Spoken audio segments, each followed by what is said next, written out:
قرآن کا پہلا حق ہے، اس پر ایمان لائیے کہ یہ اللہ کی حقیقی کلام ہے، جس طرح یہ نازل ہوئی اسی طرح آج تک ہمارے پاس پہنچی ہے، اس میں کوئی تغیر و تبدل نہیں ہوا۔ ذَلِكَ الْكِتَابُ لَا رَيْبَ فِيهِ هُدًى لِّلْمُتَّقِينَ۔ یہ ایسی کتاب ہے، ایسی کلام ہے، اس میں شک کی گنجائش نہیں۔ علامہ اقبال رحمہ اللہ کہا کرتے تھے، حرف او ریب نے تبدیل نے، آئے شرمندہ تأویل نے۔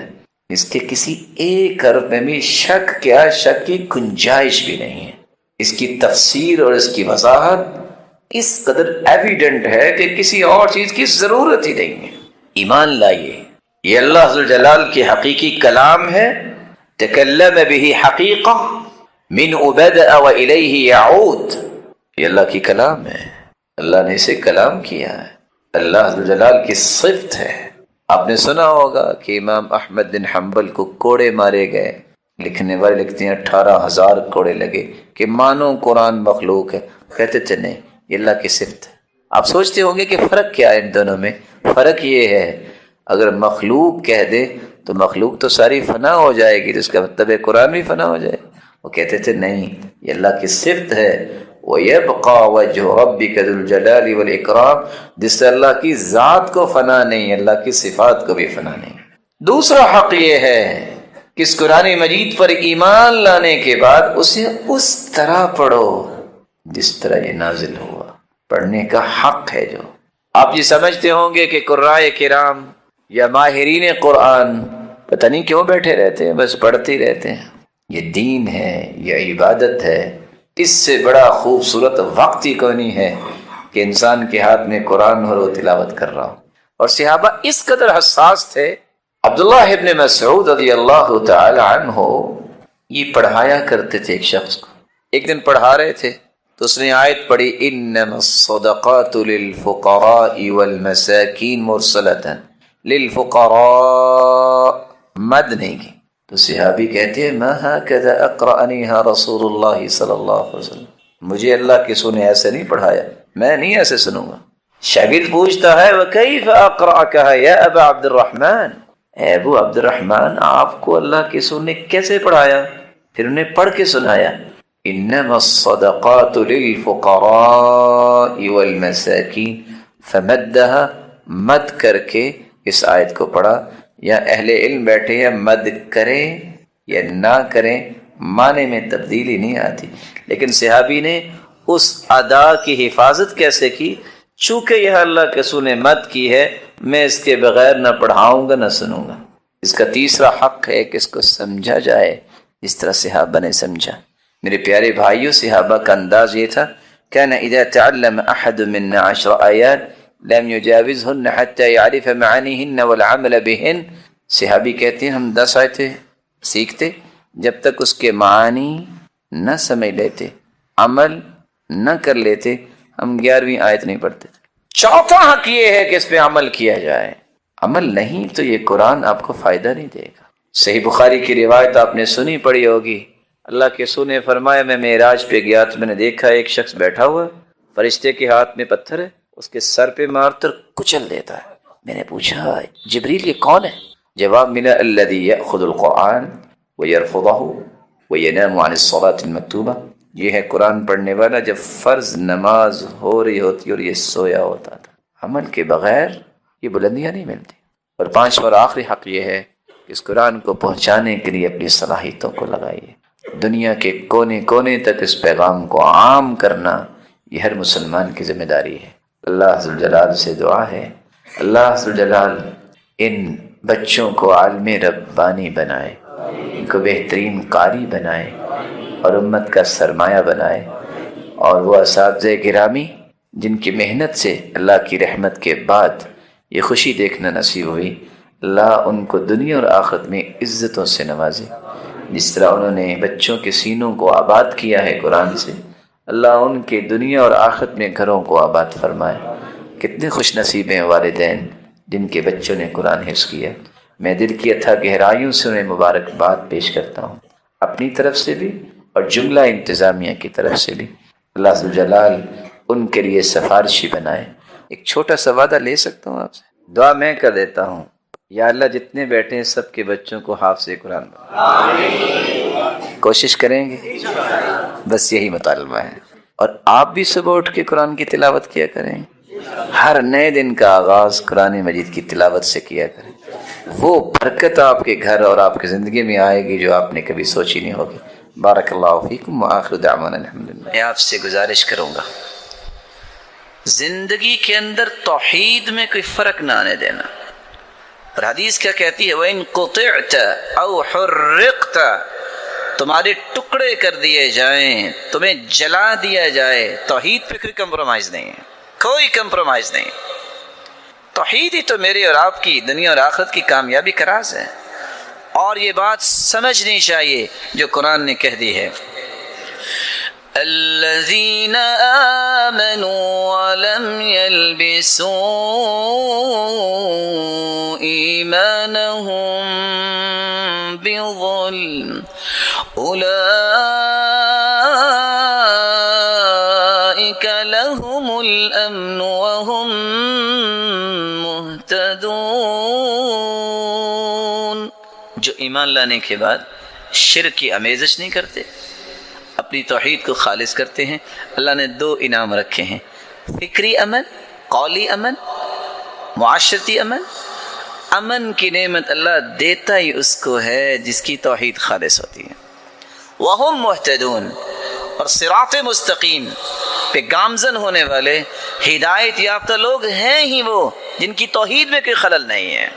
توحید کے ساتھ میں آپ سے ادباً یہ کہوں گا، اور یہ تحفہ سمجھیے آج کی مجلس کا، کثرت سے لا الہ الا اللہ پڑھا کریں۔ حدیث کہتی ہے افضل الذکر لا الہ الا اللہ، سب سے افضل ذکر لا الہ الا اللہ۔ اور رسول اللہ صلی اللہ علیہ وسلم نے فرمایا ان قول لا الہ الا اللہ تدفع عن قائلها 99 من البلاء ادناها الہم۔ جو کثرت سے لا الہ الا اللہ کہتا ہے 99 بلائیں اللہ ذوالجلال اس کی دور فرما دیتے ہیں۔ ادناها الہم، اور سب سے گھٹیا بلا غم ہے۔ اس کا مطلب یہ نکلا کہ 98 بلائیں تو غم سے بھی بڑی بڑی اللہ ذوالجلال دور فرما دیتے ہیں۔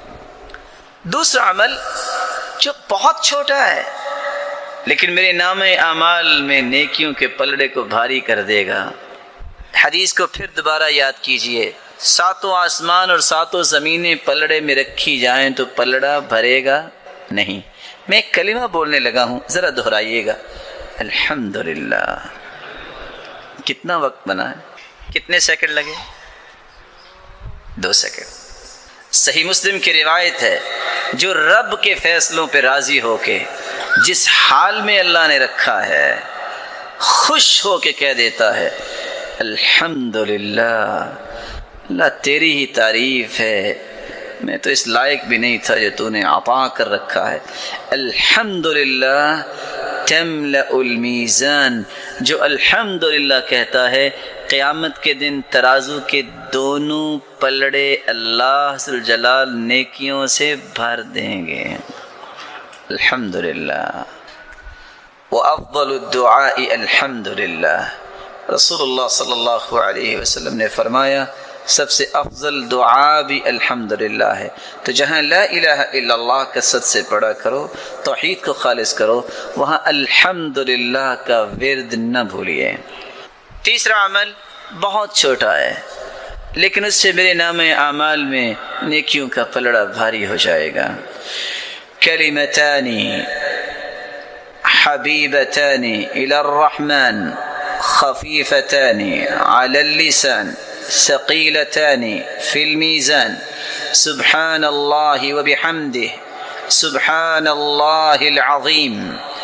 2 کلمات اللہ کو بہت پیارے ہیں، زبان پہ بہت ہلکے ہیں، اور قیامت کے دن نام اعمال میں بہت وزنی ہوں گے۔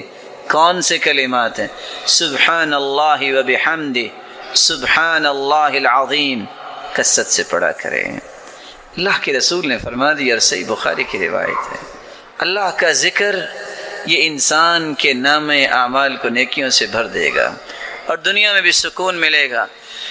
الذين آمنوا وتطمئن قلوبهم بذكر الله ألا بذكر الله تطمئن القلوب۔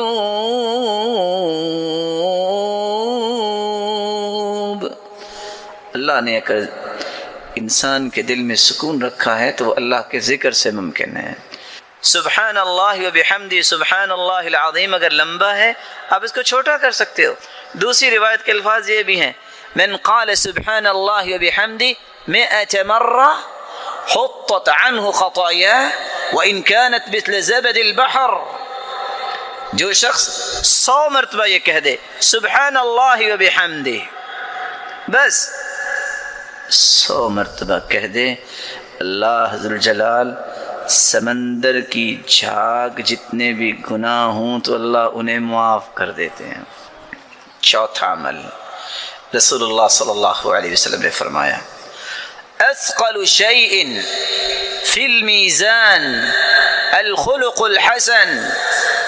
حسن اخلاق قیامت کے دن سب سے بھاری عمل ہوگا جو انسان کے نام اعمال میں سب سے وزنی ہوگا۔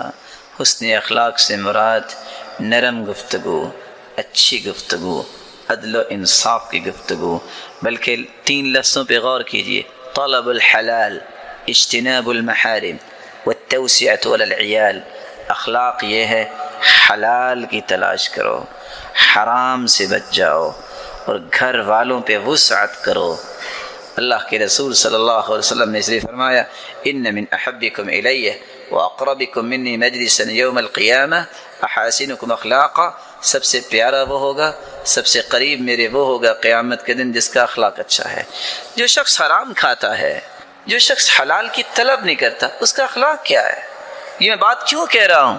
آج کسی کا چکر یورپ میں لگ جائے، جو ہی اپنے ملک میں لینڈنگ ہوتی ہے تو طائفوں کے پل باندھتا ہے۔ امریکہ اور کینیڈا میں بہت اخلاق ہے۔ کون سا اخلاق؟ سود کھانے والے کا اخلاق ہے؟ حرام کو اپنی زندگی کا مشن بنانے والا اس کا اخلاق ہے؟ ان کی ضرورت ہے کہ کس طرح لوگوں کو اپنے ساتھ ملاتے ہیں۔ مسلمان کا مشن اتنا سستا نہیں ہوتا کہ چند باتوں کو دیکھ کے وہ اپنا مشن بدل لے، اور یہ بات بھی حقیقت ہے، یہ مسلمانوں کا مزاج ہونا چاہیے اخلاق۔ جو اگر کافر بھی لے لے گا تو دنیا میں اس کو بدلہ تو ملتا ہے اس کو بھی، ہاں آخرت میں کچھ نہیں ملے گا، کیونکہ اس نے اللہ اور اس کے رسول پر ایمان کی وہ حقیقت کو سمجھا نہیں اور محمد مصطفیٰ پہ ایمان لایا نہیں ہے۔ تو چوتھا عمل، جس سے بہت چھوٹا عمل، جس سے میرے نام اعمال میں نیکیوں کا وزن بھاری ہوگا اور مجھے جنت ملے گی۔ پانچواں عمل، رسول اللہ صلی اللہ علیہ وسلم نے فرمایا، بخن لخمس ما اثقلهن فی المیزان لا الہ الا اللہ وسبحان اللہ والحمد للہ واللہ اکبر۔ بہت بڑی کامیابی اس کے لیے جس کے اندر 5 چیزیں آ گئیں، اور اتنے بھاری عمل ہیں یہ اللہ کے ہاں قیامت کے دن میزان میں کہ اس کے بارے میں کچھ بتایا ہی نہیں اللہ کے رسول نے۔ وہ 5 چیزیں کون سی ہیں؟ لا الہ الا اللہ، سبحان اللہ، والحمد للہ، واللہ اکبر، 4 چیزیں۔ اور 5ویں، والولد الصالح یتوفى للمرء المسلم فیحتسب، جس کا نیک بیٹا فوت ہو جائے اور اجر کی امید پر وہ صبر کرتا ہے، اتنا بڑا یہ عمل ہے کہ قیامت کے دن اس کی نیکیوں کا پلڑا بھاری ہوگا اور یہ جنت میں چلا جائے گا۔ چھٹا عمل جس کو آج ہم وقت نہیں دیتے، کاش مجھے اور آپ کو یہ بات سمجھ آ جائے۔ مسلمانوں کو اگر میں خوشی نہیں دے سکتا تو غم تو نہ دوں، میں اگر مسلمانوں کی خیر خواہی اور ہمدردی تو نہیں کر سکتا تو ان کو تکلیف تو نہ دوں۔ یہی نصیحت سلف کی ہوتی تھی، لیکن اللہ کے رسول کا فرمان ہے، من استغفر للمؤمنین والمؤمنات كان له بكل مؤمن ومؤمنة حسنة۔ جو شخص صرف اتنا کہہ دیتا ہے اللہم اغفر للمؤمنین والمؤمنات، اللہ مومن مردوں کو معاف کر دے، مومنہ عورتوں کو معاف کر دے، سیکنڈ لگتے ہیں 5 سے 6، کہہ کے دیکھیے اللہم اغفر للمؤمنین والمؤمنات، مسلمانوں کے لیے دعا کرنا، ملے گا کیا؟ کان لہ بکل مؤمن ومؤمنۃ حسنہ، آدم سے لے کر قیامت تک آنے والے جتنے بھی مومن مرد اور مومنہ عورتیں ہوں گی، اتنی تعداد میں اس کے نامہ اعمال میں نیکیاں لکھ دی جاتی ہیں۔ دعا کیا کریں، اپنے لیے بھی، مومن بھائیوں کے لیے بھی، مومنہ عورتوں کے لیے بھی، تاکہ اس دعا کے نتیجے میں ان کی بھی خیر خواہی ہو اور فرشتے آپ کے لیے دعا کریں گے۔ دعوت المرء المسلم بظهر الغیب مستجابہ عند رأسه ملک موکل به یقول آمین ولک بمثل، رسول اللہ صلی اللہ علیہ وسلم نے فرمایا جب بندہ کسی کے لیے دعا کرتا ہے وہ سامنے نہیں ہے، اللہ اس کی دعا کو قبول بھی فرماتے ہیں اور ایک فرشتے کو مقرر کرتے ہیں جو آمین کہتا ہے اور ساتھ یہ بھی کہتا ہے اے اللہ آمین میں نے کہہ دی ہے کہ دعا اس کی قبول فرما، اور یہ دعا اس کے حق میں بھی قبول فرما جو دعا کرنے والا ہے۔ اگلا عمل جو بہت چھوٹا ہے، 7واں عمل، جس کو آج مسلمانوں نے رواج بنا لیا، حالانکہ یہ بہت بڑی نیکی ہے۔ کوئی فوت ہو جائے، کیوں جنازے میں جانا ہے؟ نہ گیا تو ناراض ہو جائے گا، کوئی نیکی نہیں۔ میں اگر وہاں اپیئر نہ ہوا تو لوگ کہیں گے کیا، اوے وہ نہیں آیا؟ نہیں میرے بھائی، نیت کو خالص کرو، اس نیت سے جنازہ پڑھنے جاؤ، اللہ کے رسول کے فرمان کو سوچو، حدیث کے الفاظ ہیں جو شخص من شہید الجنازہ فلہ قیراط، جو جنازہ پڑھتا ہے احد پہاڑ جتنی نیکیاں اس کے نامہ اعمال میں قیامت کو آ جائیں گی۔ کوئی بتا سکتا ہے کہ احد پہاڑ کا وزن کتنا ہے؟ اور جو دفنا کیا آتا ہے اللہ عز و جلال اسے 2 احد پہاڑ جتنی نیکیاں عطا کرتے ہیں۔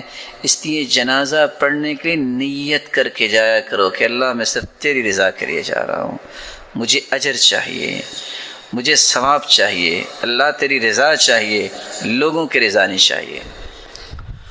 8واں عمل جو آپ بہت چھوٹا عمل ہے لیکن آپ کے نام اعمال میں بہت بھاری نیکی بنے گی، من تصدق بعدل تمرہ، جو شخص کھجور کے برابر صدقہ کرتا ہے۔ کوئی بھائی بتائے گا کہ ایک کھجور کتنے کی آتی ہے؟ کیوں جی؟ ایک کھجور اگر خریدنی ہو تو کتنے کی آئے گی؟ بھائی کہہ رہے ہیں فری میں مل جائے گی، اللہ آپ کو فری میں ہی جنت دے دے۔ پھر بھی کتنے کی آئے گی ایک؟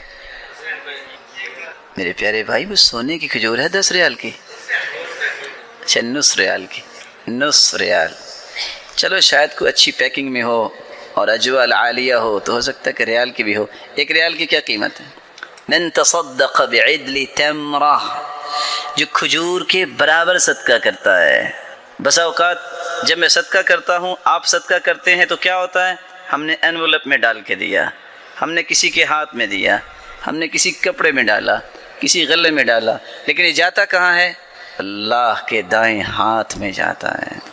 فإن الله يربيها كما يربي أحدكم فلوة أو فلوة حتى تكون مثل الجبل، قیامت کا دن ہوگا، ایک پہاڑ چلتا چلتا آئے گا، یا ربی ما هذا، اللہ یہ کیا، میں نے تو یہ نیکی نہیں کی، انا عارف اعمالی، میں اپنے اعمال کو جانتا ہوں۔ اللہ فرمائیں گے میرے بندے کھجور کے برابر تو نے صدقہ کیا، میں نے پال پال کے اس کو بڑا کر کے پہاڑ بنا دیا۔ اور 3 باتیں صحیح بخاری کی روایت کی یاد رکھیے گا۔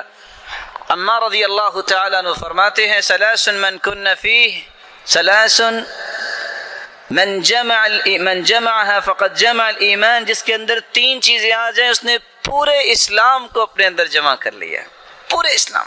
الانصاف من نفسک، زندگی میں بات عدل و انصاف کی کرنا، وبذل السلام للعالم وللعالم، جو کثرت سے سلام کہتا ہے اور عالم کو، علم والے کو سلام کرتا ہے اور دنیا کو سلام کرتا ہے، پہل کرتا ہے۔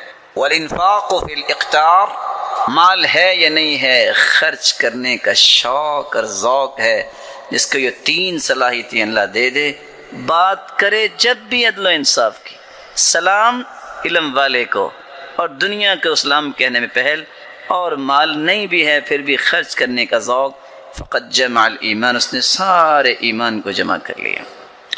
9واں عمل رسول اللہ صلی اللہ علیہ وآلہ وسلم نے بیان کیا ہے، اگر آپ کو ذاتی کسی پر غصہ ہے، غصے کی 2 قسمیں ہیں، الغضب للہ والغضب لنفسہ، اللہ کے لیے غصہ اور ذات کے لیے غصہ۔ آج ہوتا یہ ہے کہ ذات کا غصہ زیادہ ہوتا ہے، اللہ کے لیے غصہ بہت کم ہوتا ہے۔ اللہ کے لیے غصہ کیا ہے کہ ایک شخص برائی کر رہا ہے، آپ نے سمجھایا ہے، دلائل دیے ہیں، حجت قائم کی ہے، نہیں نماز پڑھتا، غصہ یہاں کرو نا۔ غصہ کیوں ہوتا ہے؟ اس نے مجھے گالی دی تھی، اس نے مجھے مذاق کیا تھا، یہ تو ذاتی بات ہے، اس نے میرے ساتھ یہ کیا تھا۔